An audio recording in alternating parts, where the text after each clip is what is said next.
beautiful co-creators, and thank you so much for tuning in. My name is Wieteke, and in this video I would like to share with you what I do to keep my inner peace, my inner balance, what I do to find myself with a sensation of alignment in these really interesting times that we are in today.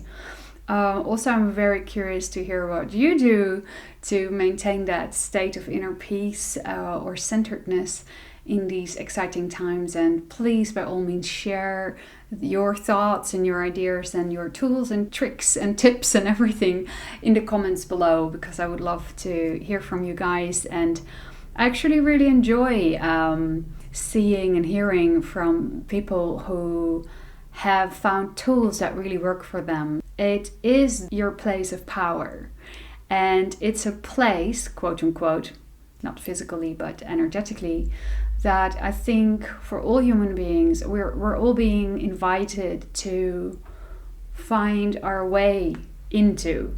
So as if our soul, you could say, is asking us to take a deep breath and observe and see how we best respond to whatever is going on. And I feel that responding in that way from a centered place and from inner balance is much easier done when you take good care of your footing. So when you feel grounded and in alignment at the same time, it will all be so much easier to not succumb to fear and to find the courage and the power that might be necessary for you to move forward.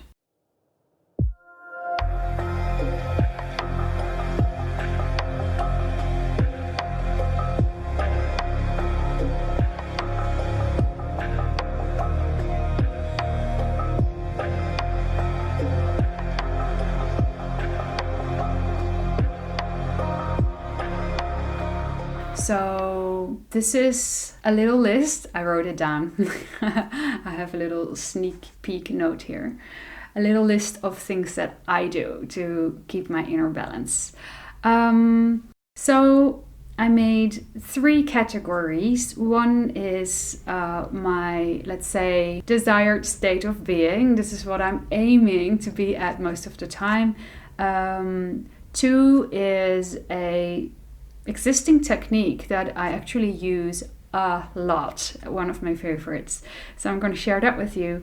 And number 3 are methodologies that I use that are practical and how I, in the physical world, express my own, beingness or celebrate it, maybe even. And it helps me. These are tools that I use to feel in alignment. Okay, so here we go. So number 1, you've heard this 1,000 times, and basically all gurus and spiritual teachers say this, but this is my number 1 and what I always aim for, and it is to remain present. So whatever goes on in the world, or, I don't know, private life, or you name it, to be with it. I ask myself to be with it. I invite myself to be with it. And obviously, if everything is going with the flow, this is effortless.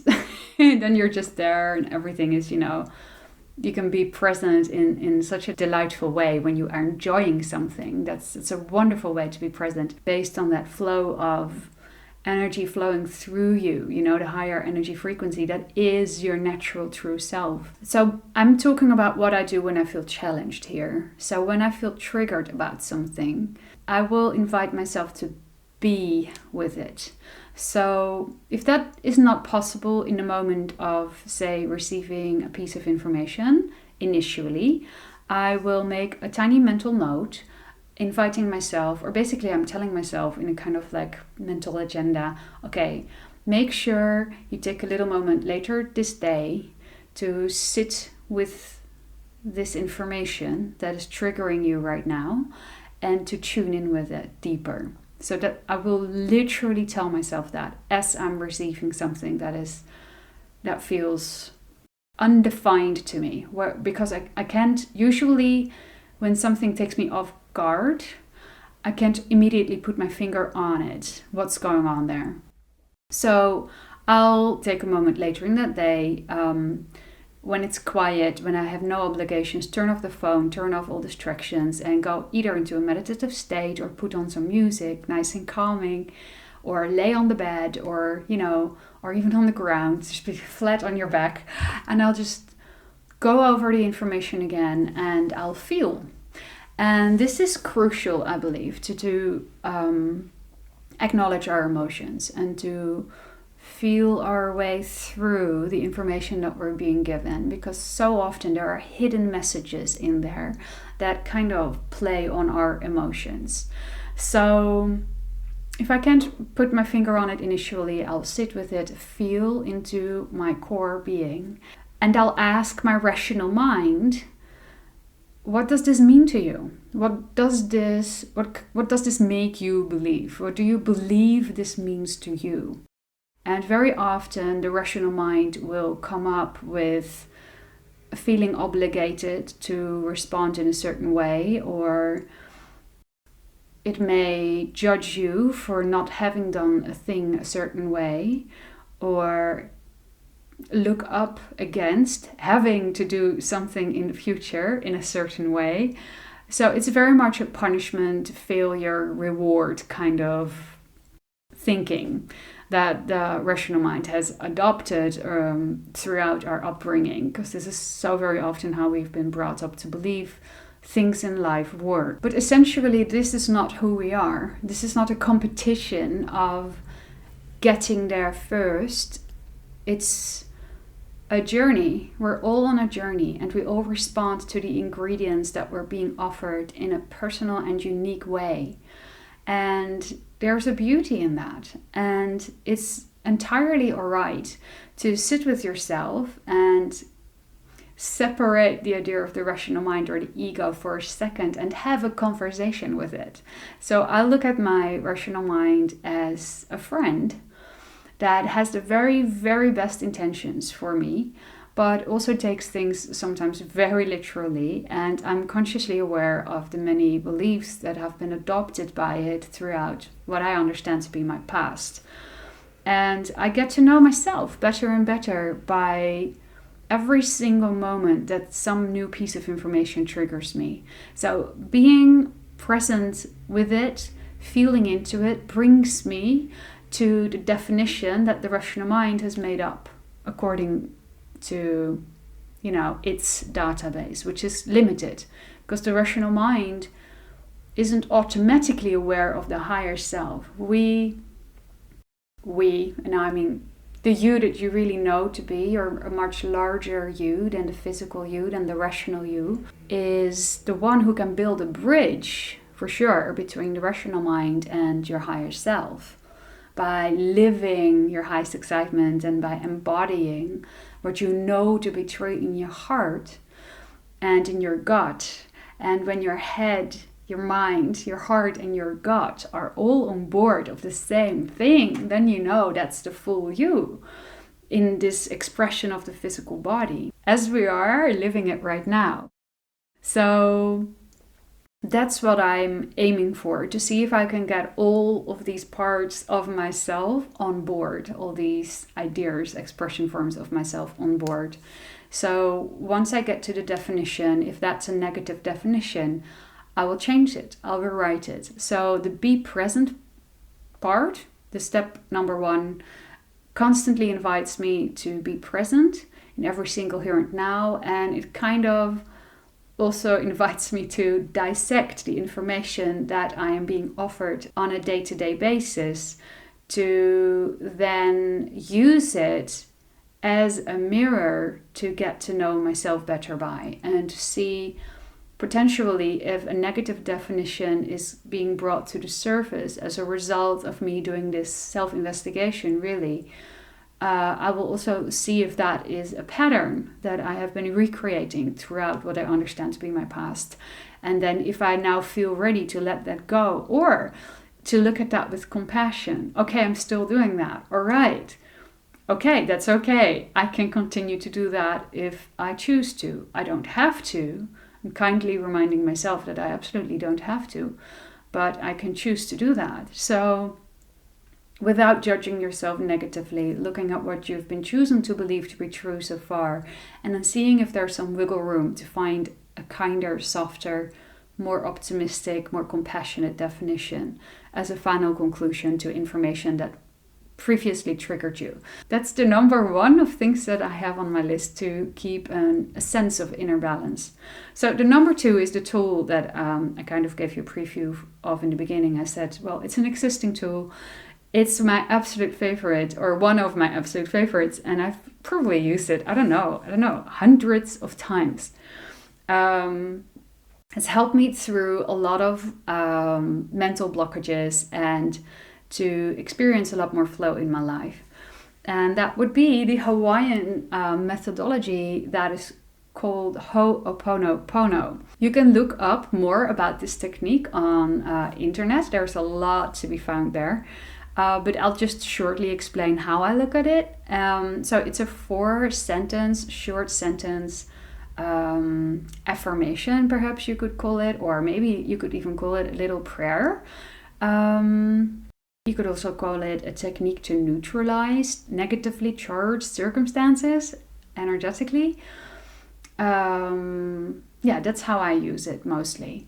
So when I pick up an energy of resistance between myself and something I'm observing in the world, or even something I'm thinking in my mind. So I might just be thinking about something that happened in the past, or a belief that I have about the world around me, or nature, or a person I know, or, a global situation. It can be anything. And if I feel it's bringing me down, I could do Ho'oponopono on it. So what you do, you say, first of all, I love you to it, the person, the circumstance, whatever. I love you. And that's effortless for me because I choose to believe that I decided to be in this body and in this life at this time. So on some level, I must have also chosen to get in touch with the things that I'm choosing to believe I'm observing right now. And why would I not love that? I mean, so in one way, all of that is an extension of me.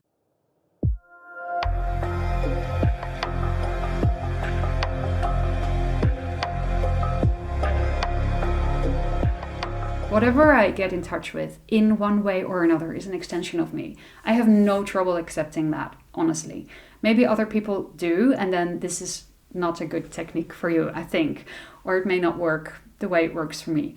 And that's completely fine. We all have different ways to navigate through the circumstances as we observe them. So, I love you to whatever the situation is that was previously bugging me. And then you say, I'm sorry. And you say, I'm sorry for the situation looking the way it does. And I'm sorry for it having caused pain or damage or harm or doubt or grief with another person or with me, So I'm saying I'm sorry for that in the most general sense of the word, as in I wouldn't wish that upon you deliberately. I never would, or on anyone. So I love you, I'm sorry, forgive me, not from a sense of I'm guilty or I did something wrong or you're guilty or you did something wrong. No, forgive me because I understand that on some level we are connected. We are connected. And I'm sorry that in some way, or forgive me that in some way, I must be a co-creator of what is playing out right now. Forgive me for resonating on the same wavelength that this particularly challenging situation is resonating on. Because if it wasn't resonating to some degree on the same wavelength that is me, I couldn't perceive it. So I'm acknowledging it. I'm acknowledging it's a part of me in that way, without beating myself over the head. It's just accepting it, owning it. And this really helped me own a lot of shit. So Ho'oponopono is a great technique if you want to own something and move on. So Number 1, I love you. Number 2, I'm sorry. Number 3, forgive me. Number 4, thank you. I mean, what better way to end than with gratitude, right? You say thank you because the field of unconditional love, all that is, if you want to call it God, you can call it God. It, quote unquote, or your greater self, forgives you always. Because the moment you come to that insight, that you own it, it is already forgiven. So you don't even have to necessarily say the thank you, but it's a great way to underline that you know deep within yourself that forgiveness on that level is always granted.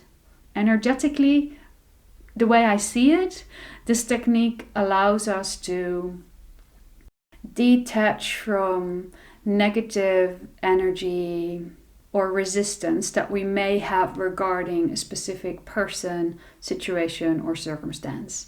And yeah, it's so powerful. I've done it in my head while I heard a person speaking in a certain way that they were making themselves look really bad, for instance, and just, quietly in the back of my head while I was listening to them, and I could just, crazy shit has happened as a result of me doing this. I mean, in my life.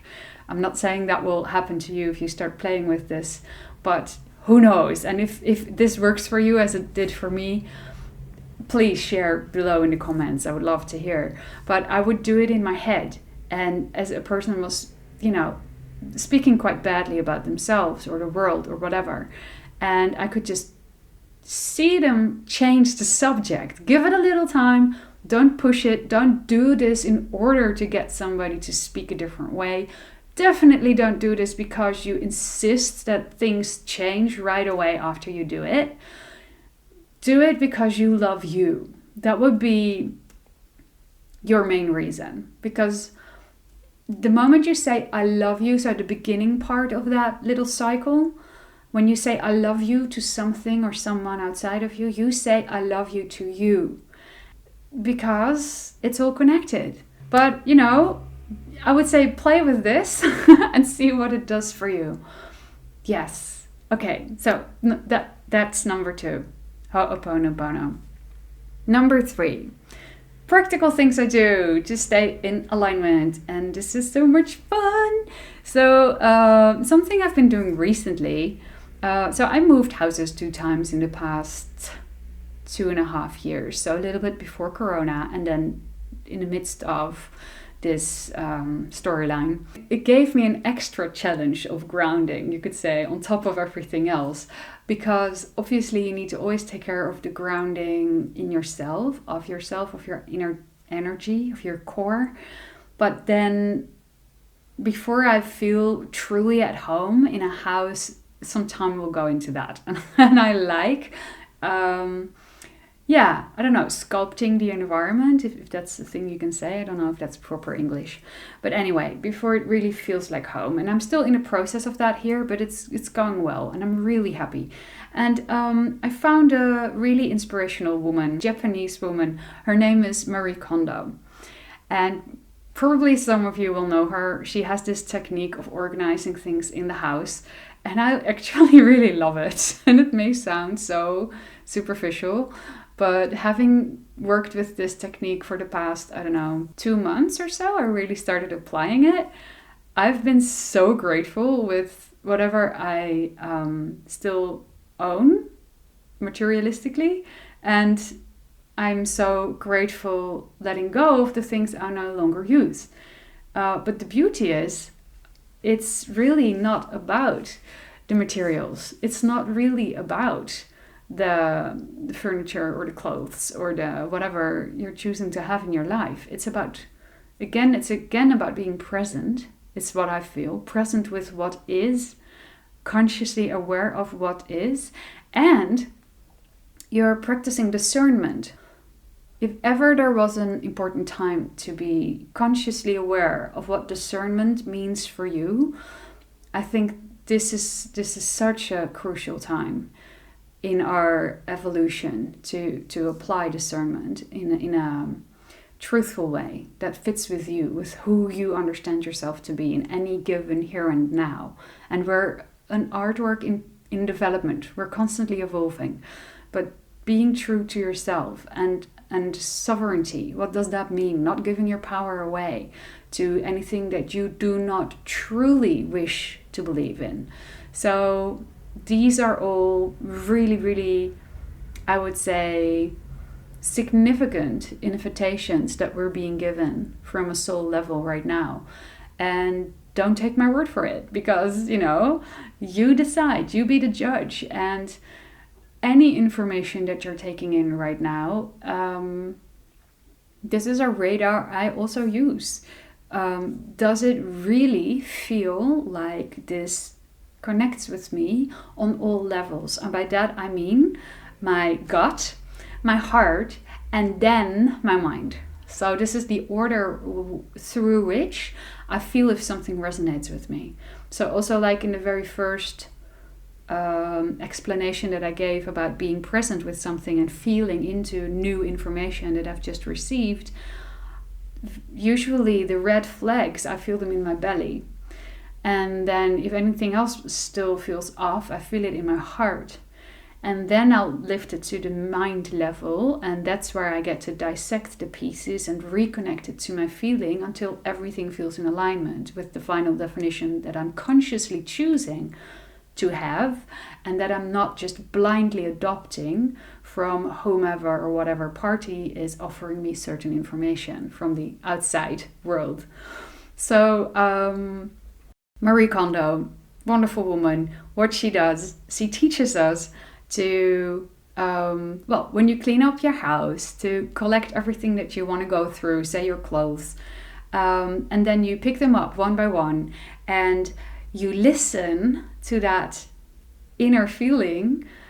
What she says, she asks you, does it spark joy? So do you feel a true affinity with this object or not? And if you don't, you let it go.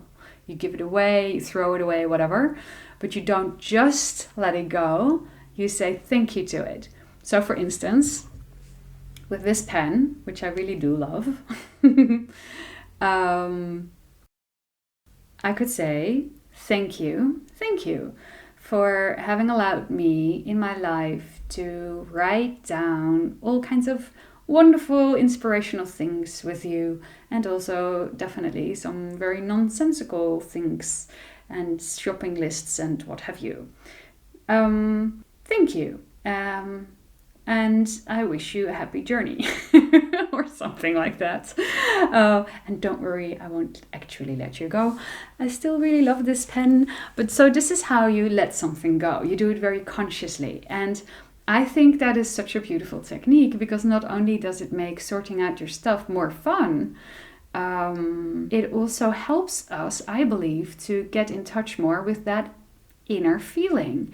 And you would be surprised if you knew how many people in the world today are insecure about what they love, about what brings them true joy. And because they haven't practiced it, and holding on to something and feeling it, it's like an exercise in the physical to remind you of what is truly valuable to you, what is truly important to you. And even though, physical objects are just a metaphor, really, for greater things that are important to you, they can help us fine-tune just as much whatever we feel are our own values. Where do you have to think a little bit into the future, your concept of the future, when you're considering to keep something or not. So you have to realize, is this what I want to bring into my life consciously, or am I ready to let it go? And I feel it's such a beautiful symbol of making wise decisions and being discernful. And at the same time, you clean up your house, which is just great, right?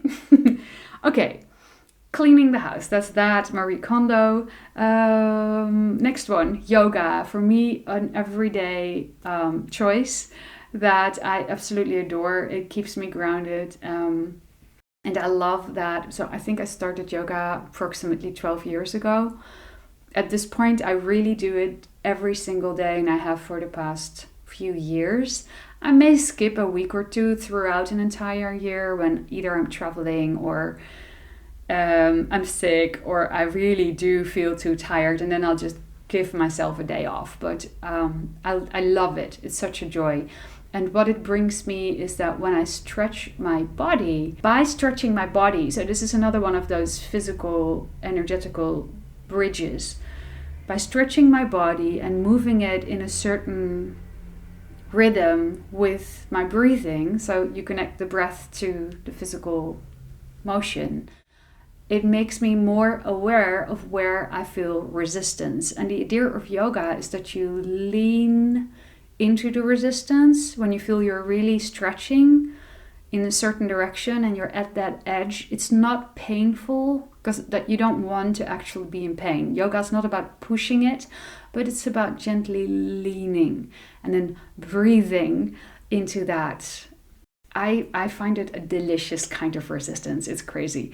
I think it helped me appreciating when something in the world pushed my boundaries. It's crazy. Yoga gave me that. It gave me the realization that I can breathe into something that feels like resistance, stay with it, and it will make some room. It will give way in one way or another.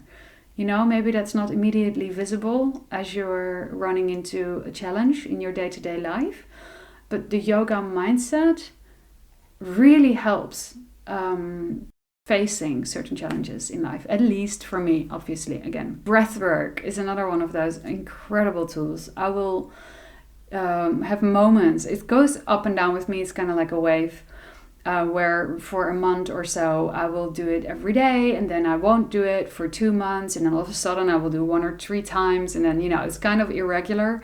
But every time I do it, I absolutely love it. And I use the Wim Hof method and also other methods that are based on circular breathwork, and then implement certain pauses where you're not holding your breath, but, well, you are holding it, but you breathe everything out and you're holding it in a vacuum. So, and then these periods of time where you can be without breathing get longer and longer, and it's really fascinating. And I love the energy vibration of that in my body and what it does with my mind. So that's another one that I like to do.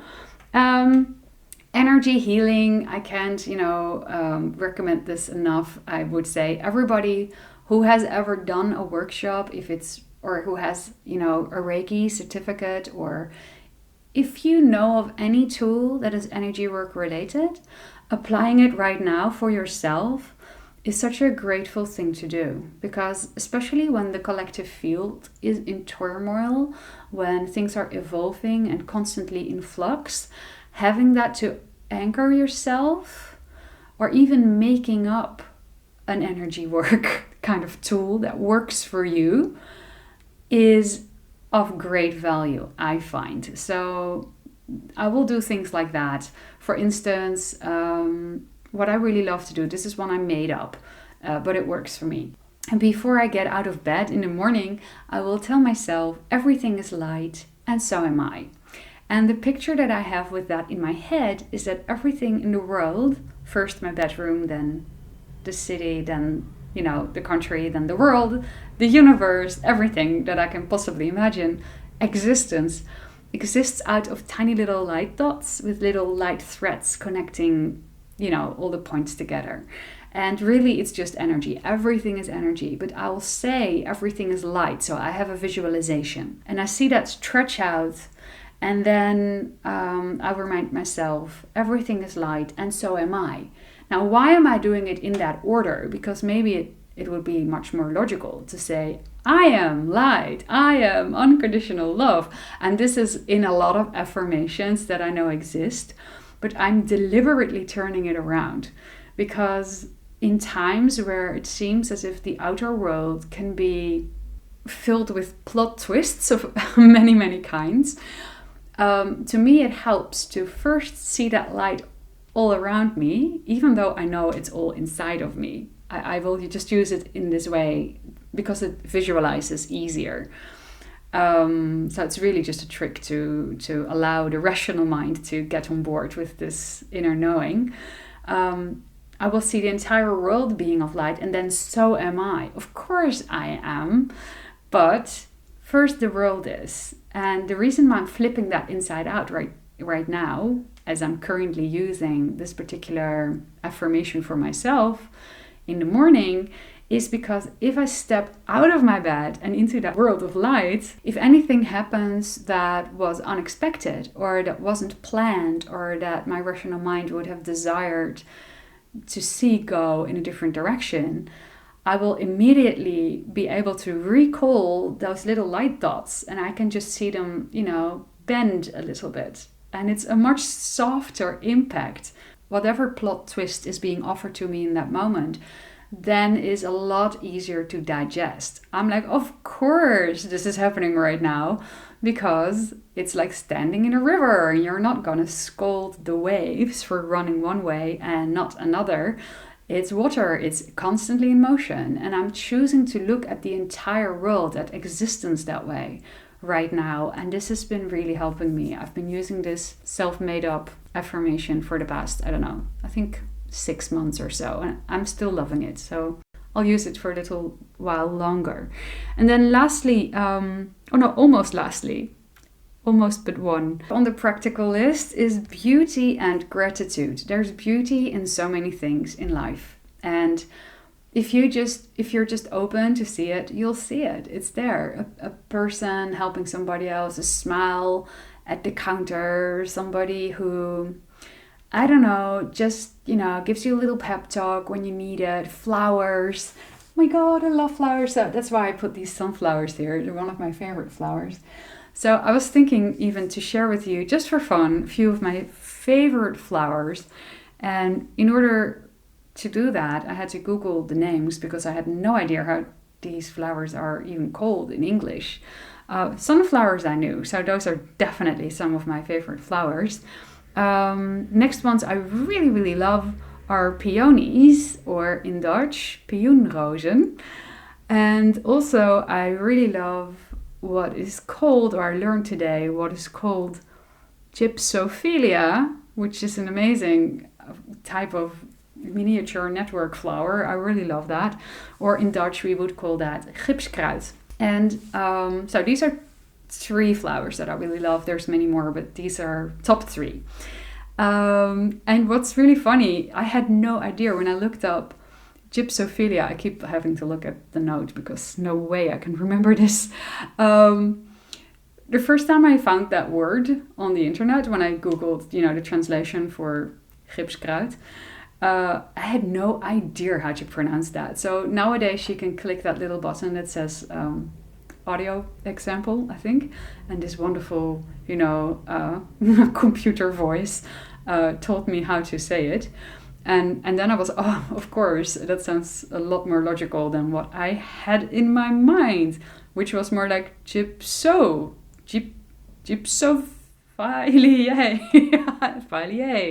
Anyway, gypsophilia. But that made me laugh too, because it sounds like a fancy kind of mental disease. And I don't mean that in a negative way to anybody who's facing mental challenges at all.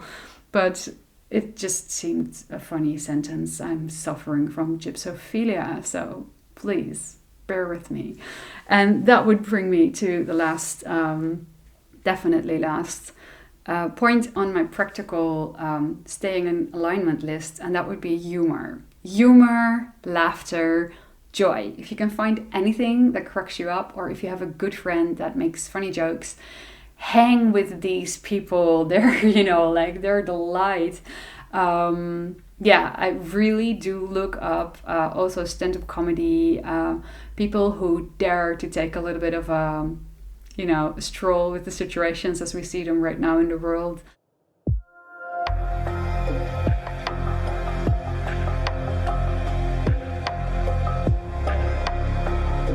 Yeah, absolutely.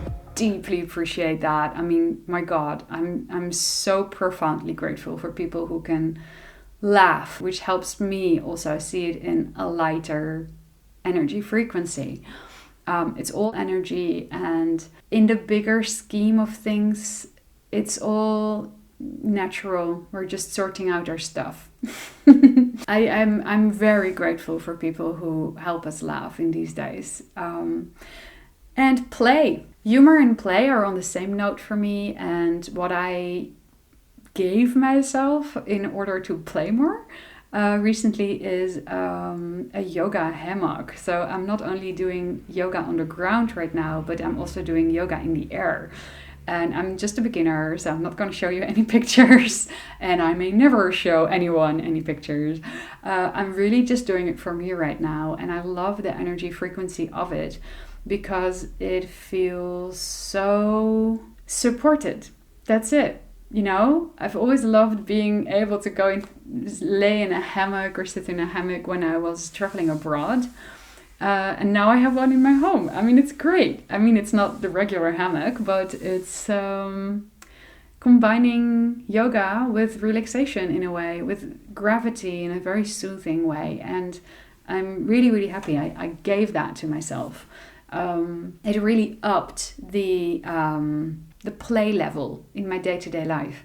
So I'm very grateful for that. And I found a wonderful YouTube channel that gives incredibly nice online tutorials as well, if you want to practice this at home, or if you already have one of those yoga hammocks or yoga silks. I will leave the link below so that you can look this woman up, because she's amazing, and I really, really, really appreciate her offering that type of lightness in these interesting times. All right. I think that's it. I mean, this video definitely got a little longer than I intended to, but I do hope you enjoyed it, and I hope you can take something from it. If not, that's perfectly all right. Take good care of yourself. Keep on playing, keep on loving, keep on laughing, keep on seeing the beauty and the things to be grateful for in life, because by doing that, chances that you will succumb to any fear-based belief in your life will lessen tremendously, and also it will assist you greatly making wise decisions and practicing true discernment so that you can be in alignment, gut, heart and mind, on anything that you choose to do in your life from here on, or whenever. I love you so, so, so, so much. Thank you for watching.